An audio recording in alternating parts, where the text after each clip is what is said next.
Ce que les chrétiens appellent communément communion est une ordonnance instaurée par Jésus lors de la dernière scène avec ses disciples. La communion est une façon pour les croyants de montrer extérieurement leur amour et leur communion avec le Christ, de se souvenir du sacrifice expiatoire que Jésus a fait pour eux et d'attendre avec impatience le moment où il partagera avec nous le royaume. La communion est également connue sous le nom de scène du Seigneur ou de table du Seigneur.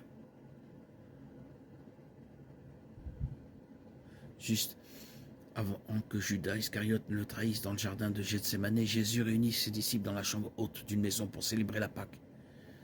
Il ne fallut pas longtemps aux disciples pour comprendre qu'il y avait une autre raison à leur rassemblement.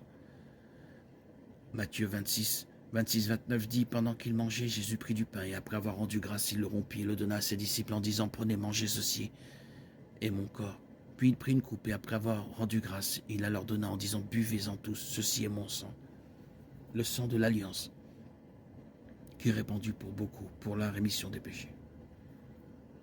Je vous le dis, je ne boirai plus désormais de ce fruit de la vigne, jusqu'au jour où j'en boirai de nouveau avec vous dans le royaume de mon Père. » Ce que les disciples pensaient être une célébration s'est transformé en une sombre prédiction de la mort de leur maître et chef.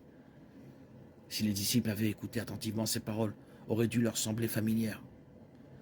Au début de son ministère, Jésus avait dit à la foule, « En vérité, je vous le dis, si vous ne mangez la chair du Fils de l'homme, et si vous ne buvez son sang, vous n'avez pas la vie en vous.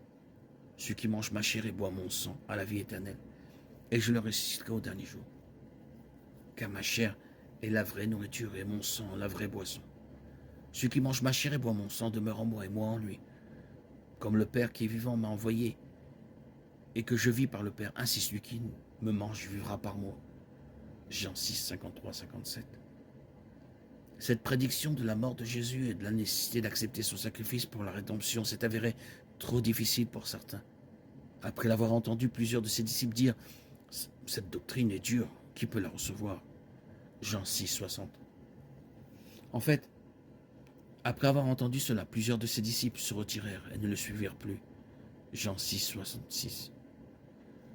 Le symbolisme utilisé par Jésus n'aurait pas dû surprendre ses auditeurs. Après tout, il parlait en parabole presque depuis le début de son ministère. Cependant, l'idée de consommer le corps de Jésus était trop difficile pour beaucoup d'entre eux. Après la mort, la résurrection et l'ascension de Jésus, l'Église primitive a obéi aux paroles de Jésus et a pratiqué l'ordonnance de la communion. Le fait de manger du pain symbolisant son corps et de boire du vin symbolisant son sang. L'apôtre Paul a fait ressortir l'idée de communion pendant la communion. La coupe d'action de grâce pour laquelle nous rendons grâce n'est-elle pas communion au sang du Christ? Et le pain que nous rompons n'est-il pas communion au corps du Christ? Parce qu'il y a un seul pain. Nous qui sommes plusieurs, nous sommes un seul corps. Car nous participons tous à un seul pain. 1 Corinthiens 10, 16, 17.